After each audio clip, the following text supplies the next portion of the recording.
beleza? Então, de modo bem grotesco, né, esse é um dos mecanismos que acontece na apoptose fisiológica, tá? Então, a gente tem que a morte programada da célula, né, é um processo que pode ser tanto fisiológico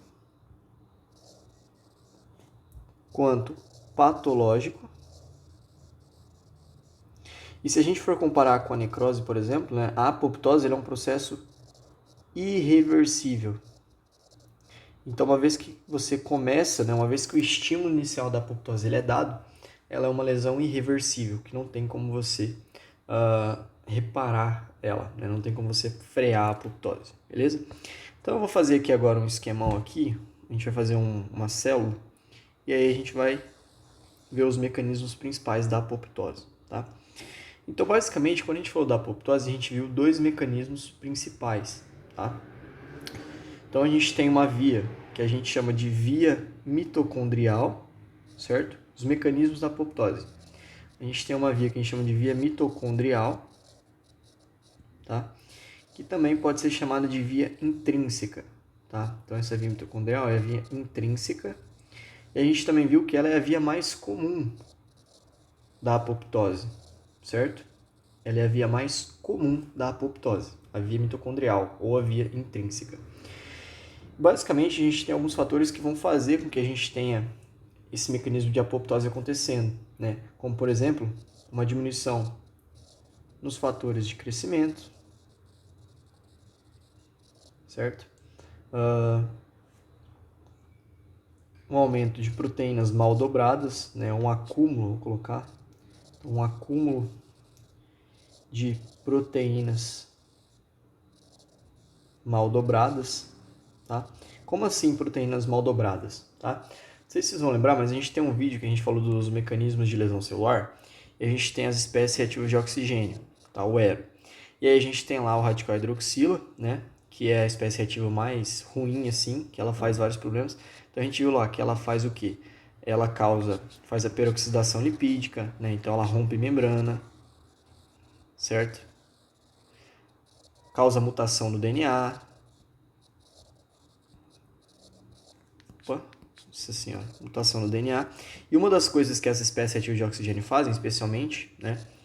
É o que a gente chama de alterar o dobramento proteico, né? Então elas geram uma mutação no dobramento das proteínas. Então a gente tinha lá uma proteína, imagina que a proteína, né? Você tem aqui a proteína, ela vai lá para o ribossoma e ela é dobrada de um jeito, né? E aí você tem essa espécie de oxigênio, fazendo com que essa proteína seja dobrada de um outro jeito, que é disfuncional. Então é uma proteína disfuncional. Essa proteína disfuncional não vai ser utilizada para nada. E o que acontece? Ela vai se acumulando. Você vai tendo várias proteínas disfuncionais que vão se acumulando dentro da célula. Tá? Então, imagine que aqui a gente tem essa proteína disfuncional. Tá? Então, isso aqui é uma proteína que foi mal dobrada, certo? E aí ela se acumulou e a partir dela ela virou um estímulo inicial aí para apoptose. Tá? Então, basicamente, o que acontece na via apoptótica? Um outro estímulo que a gente também tem, né? Posso esquecer de citar, é a questão das lesões ao DNA. Então, também é o principal, que eu falei ali em cima. Então, lesão de DNA também, onde a gente tem, por exemplo, uma mutação no DNA. Tá? Então, tudo isso aqui são fatores agressores. Tá? Então, todos esses fatores aqui, eles são agressores. Eles podem levar à apoptose, beleza?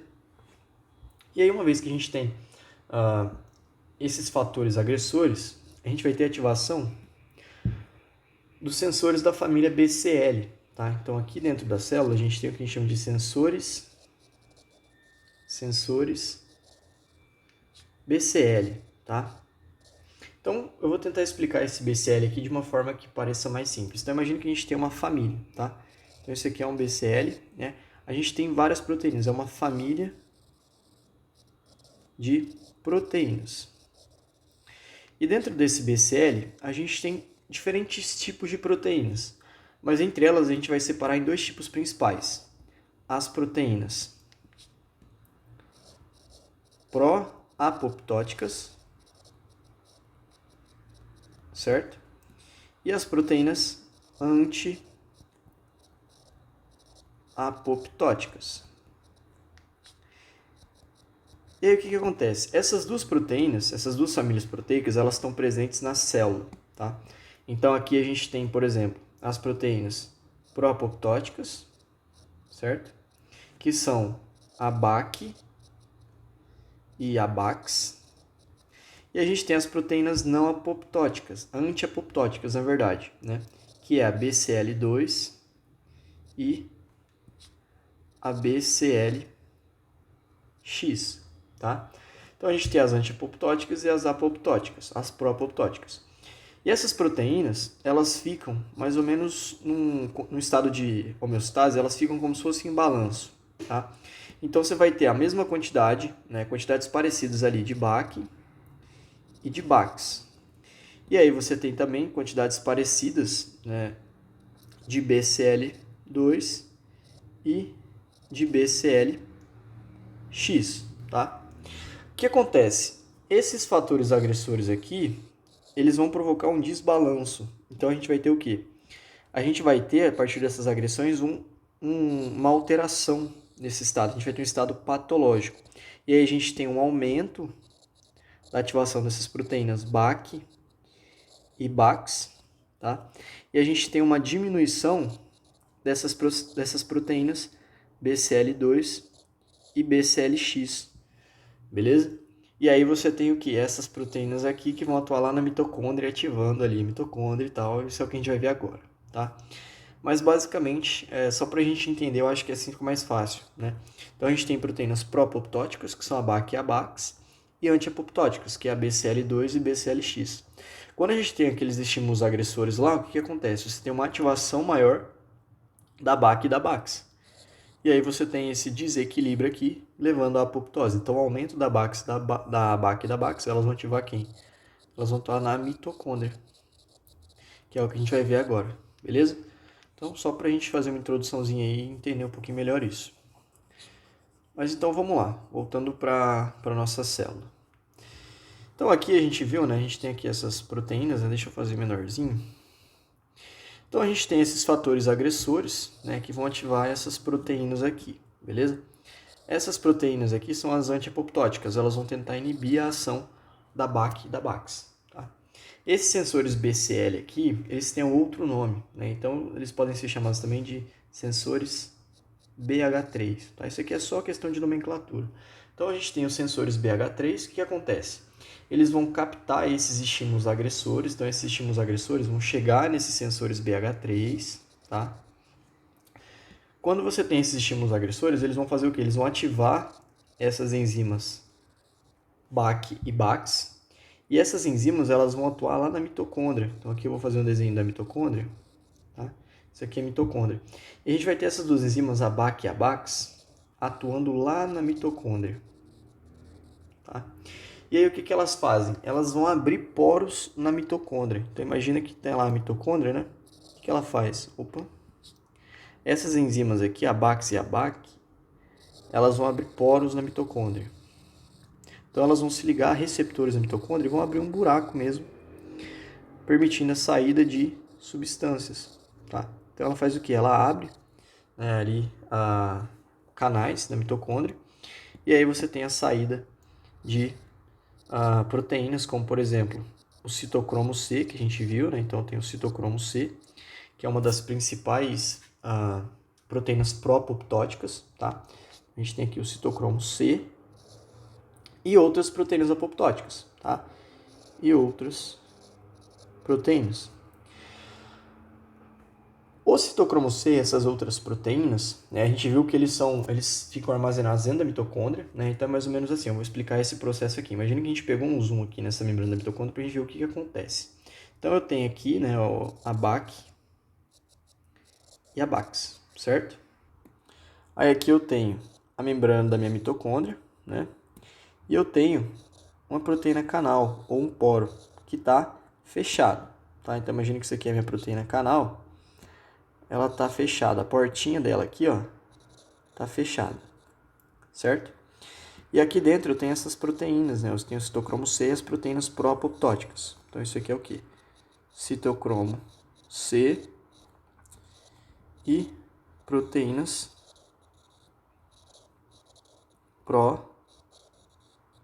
apoptóticas, beleza? A BAC e a BAX, elas vão vir aqui nesses receptores, elas vão se ligar nesses receptores e elas vão abrir essa portinha. E aí, quando elas abrem a portinha, o citocromo C e as outras proteínas vão para o citoplasma da célula.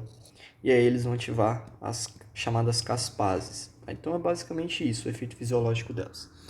Então, uma vez que essas proteínas se ligaram aqui na mitocôndria, tá? Isso aqui é a mitocôndria, podemos esquecer que é a mitocôndria. A gente está falando da via mitocondrial. A gente tem a saída do citocromo C e de outras proteínas. Quando o citocromo C sai e essas outras proteínas saem, elas vão ativar as caspases. Que tipo de caspases? As caspases do tipo 9. As caspases 9. Tá? Nesse caso aqui, a gente tem a ativação das caspases 9. O que essas caspases fazem? A gente tem dois tipos de caspases. Essas primeiras aqui são as caspases que a gente chama de desencadeadoras. Ou seja, elas vão ser como se fosse elas vão fazer como se fosse uma comunicação. Então você ativa essas caspases aqui e elas vão ativar outras caspases, que são as caspases executoras. Aí a gente tem as caspases executoras, que são as caspases do tipo 3, tá? Então a gente tem as caspases do tipo 3, que são caspases executoras. E elas vão atuar onde? Eu não deixei muito espaço aqui. Essas caspases do tipo 3 executoras, elas vão atuar ativando endonucleases. Então elas vão ativar endonucleases, tá? As endonucleases, imagina que elas são tesourinhas, tá? São enzimas. Sempre que a gente tem uma palavra que termina com ase, significa que é uma enzima. O que enzima faz? Enzima faz degradação de molécula. Então ela é uma tesourinha. Essa tesourinha, né, a endonuclease, ela vai vir aqui no núcleo. E no núcleo a gente tem o quê? A gente tem material genético. E aí o que ela vai fazer? Ela vai vir aqui num pedacinho desse núcleo aqui, né, onde a gente tem, por exemplo, uma mutação. Lembra que a gente falou de mutação? E aí ela vai fragmentar esse pedacinho de núcleo aqui, vai colocar no outro núcleo, né? Vai fazer o quê? Condensação, então vai condensar, né, esse pedacinho de material genético em uma outra célula, né? E essas caspases, elas também vão fazer o quê? Também vão fazer, a gente tem a degradação do citoesqueleto da célula. O citoesqueleto é importante para quê? Para manter o formato da célula. E aí a gente tem a formação das bolhas, né? Então essa célula vai começar a formar o quê? Como se fosse uma bolha, né? Então a gente tem aqui uma bolha apoptótica. Então basicamente nessa bolha apoptótica a gente vai ter um fragmento desse núcleo, tá? Então a gente tem a fragmentação desse núcleo. Quem que fez a fragmentação? Essa enzima caspase. Então ela foi e cortou um pedacinho do núcleo. E aí a gente tem um pedaço de núcleo, né? A gente tem, enfim, outras organelas, a gente tem mitocôndria, tem retículo endoplasmático. A célula literalmente vai se fragmentar.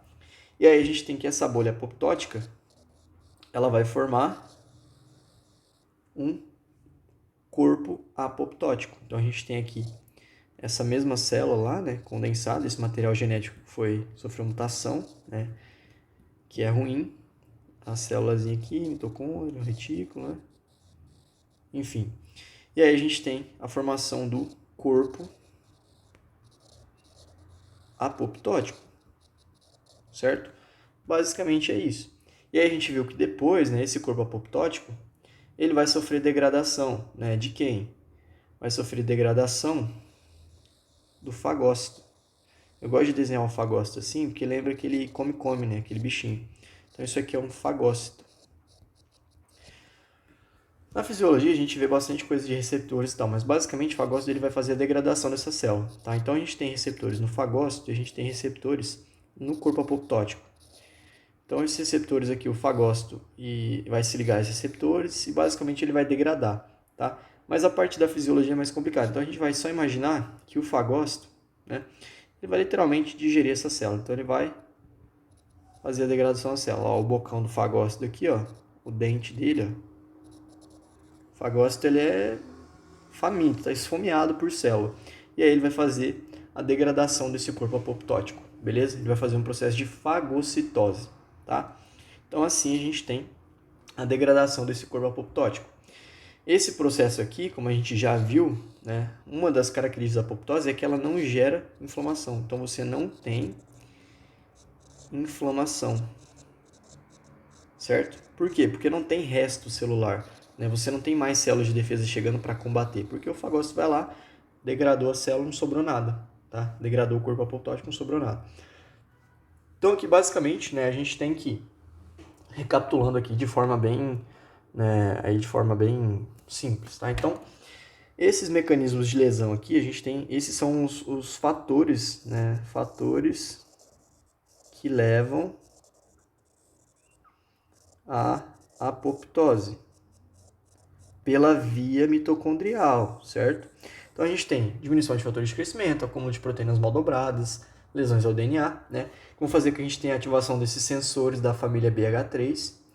Esses sensores da família BH3, a gente já falou dessa família. A gente tem proteínas pró-apoptóticas, né? Então a gente tem proteínas pró e a gente tem proteínas anti-apoptóticas. E aí, quando a gente tem a ativação dessas proteínas pró, elas vão atuar lá na mitocôndria, abrindo os canais, né, abrindo poros na mitocôndria.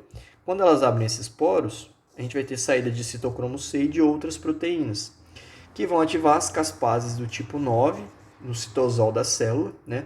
As caspases do tipo 9 são caspases desencadeadoras. Então elas vão ativar outras caspases, que são as caspases do tipo 3. As caspases do tipo 3 são caspases executoras, então elas vão executar. Imagina que a do tipo 9, o citocromo C é o chefe, a caspase do tipo 9 é o gerente e a caspase do tipo 3 é o, sei lá, o cara do estoque, tá? Então você tem lá o chefe mandando o gerente fazer alguma coisa e aí o gerente vai, passa a ordem para o cara do estoque que vai lá e executa o trabalho. Então é basicamente isso, né? Imagina a gente for pensar sei lá, numa empresa, num business. Então você tem o citocromo C ativando as caspases do tipo 9, que são desencadeadoras. Elas vão passar uma ordem para as caspases executoras executarem. O que a caspase executora vai fazer? A gente vai ter degradação do citoesqueleto e a gente vai ter ativação das endonucleases, que são aquelas tesourinhas que vão lá no material genético e vão cortar um pedacinho do material genético para colocar na bolha apoptótica, que depois vai virar um corpo apoptótico que vai ser degradado pelo fagócito, beleza? E aí a gente tem um outro mecanismo que eu vou fazer aqui do lado, que é a via receptor da morte. Via receptor da morte, certo? A via receptor da morte é aquela coisa de receptor. Então a gente tem aquela relação entre receptor e ligante. Então a gente tem aqui um receptor, receptor da morte, né? Então vamos chamar esse carinha aqui de receptor. E a gente viu que a gente tem dois tipos de receptores, tá? Então esse aqui é um receptor. A gente tem o receptor, o FAS e o TNF, tá? O que significa TNF? Que é o fator de necrose tumoral, tá? Então TNF, mesma coisa que fator de necrose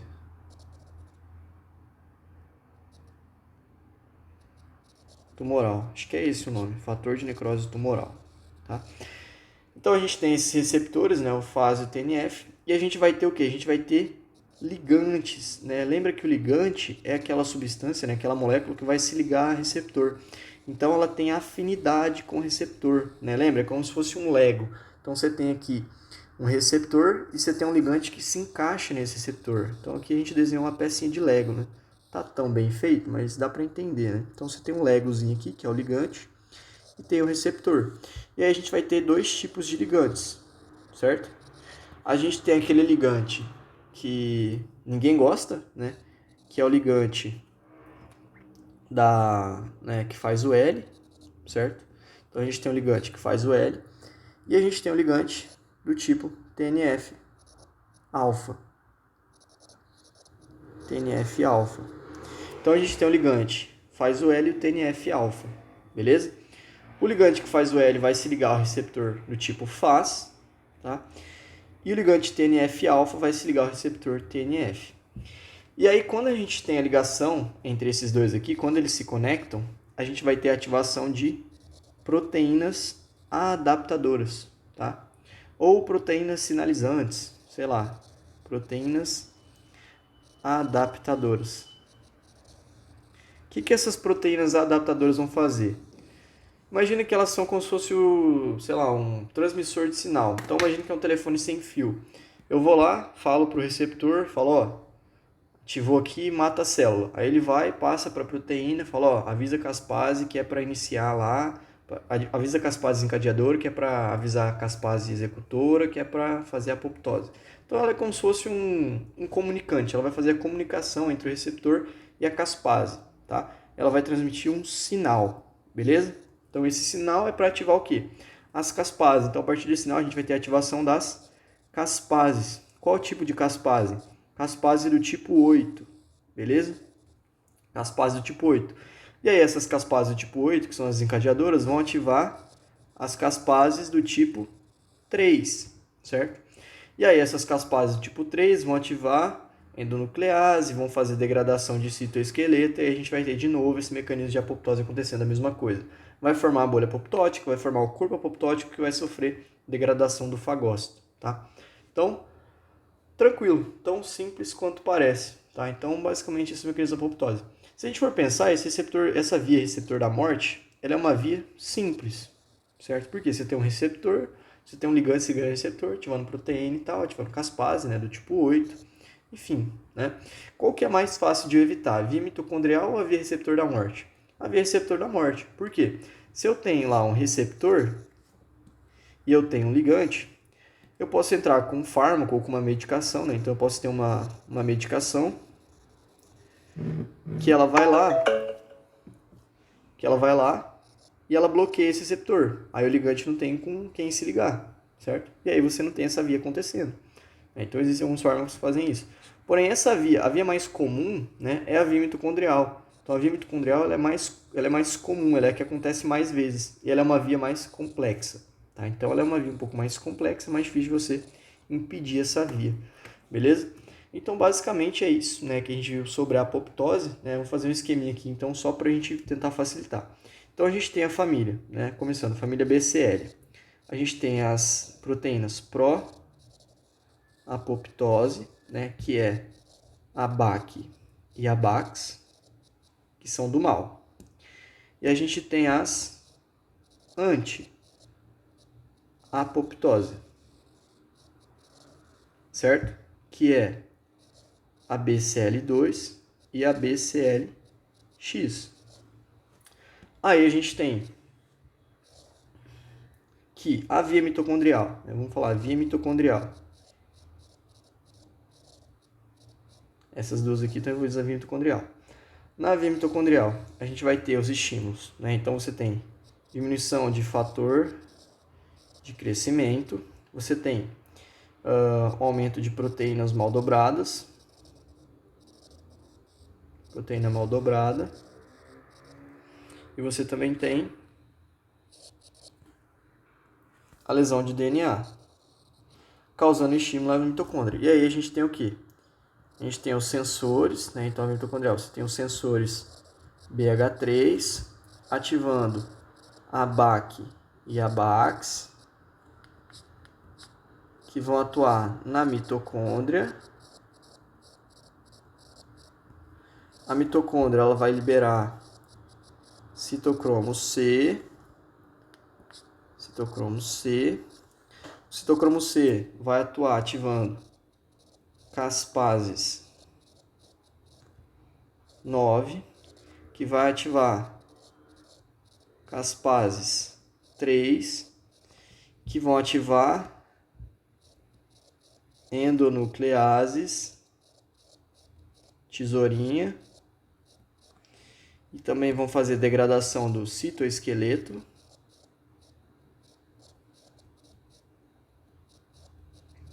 E aí a gente tem a